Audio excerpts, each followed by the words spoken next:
Hi, it's great to have you with us. I'm Lynn Ashmanel from BestCashCow. Today we're going to talk about home ownership. It's part of the American dream, and getting a mortgage is probably one of the biggest financial decisions you'll ever have to make. So where do you begin? Let's find out. Here to let us in on all the little secrets is Jim O'Malley, a loan officer with Leader Bank. Jim, thanks so much for being here today. Thanks for asking me. So from the day I call you up and say, hey Jim, I need a mortgage, to the day we close, how long does that process usually take? 45 days is kind of the number. You can do 30 days.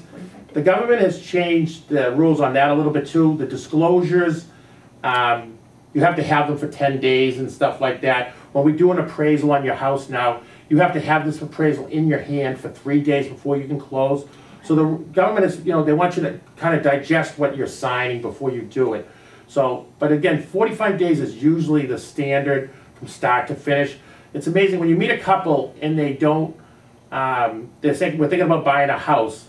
Once you meet with them, and I do, as I said, I meet most of my customers in person, and you give them a pre-approval letter, they really get excited. You know what I mean? They say, we're thinking about buying a house, but then when you show them this letter, usually that weekend, believe it or not, they're making an offer on something. Wow. It's really, to say, because some people, they see a $400,000 price, till they see what it actually costs them, they don't get that excited. But once they get the letter, it can usually prompt excitement. And again, with this first-time home buyer program, as I said, it gets a lot of people off the couch and looking. So, is that a necessity to have that pre-approval letter? Yes, I think so right now, because most brokers won't tie up a home while you get ready to see if you can afford it. You know what I mean? And you're getting hit by it by the realtor, by your lawyer, by your friends.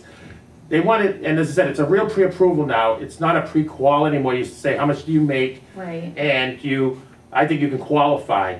Now when I meet somebody, I ask them for their credit report, what their W-2 income is.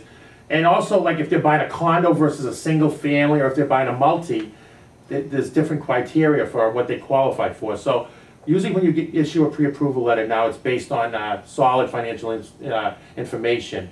And again, it gets people pretty excited about finding something. Oh yeah, I can see that. What about people who already own a home and they found a new home of their dreams, but they can't sell the old home yet? Is there anything they can do? It depends on how much equity they have in the house that they own now. The old days it was like if you could carry both mortgages, you'd be fine.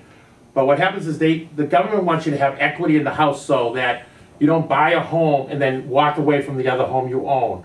So we do actually do an appraisal on the house you selling, or if you're going to rent it, they'll want to see that they just don't want to see a lease anymore. They want to see that you found a person to rent it, and they've given you a down payment, and they made a deposit down, so you're actually getting the rent money they're quoting you.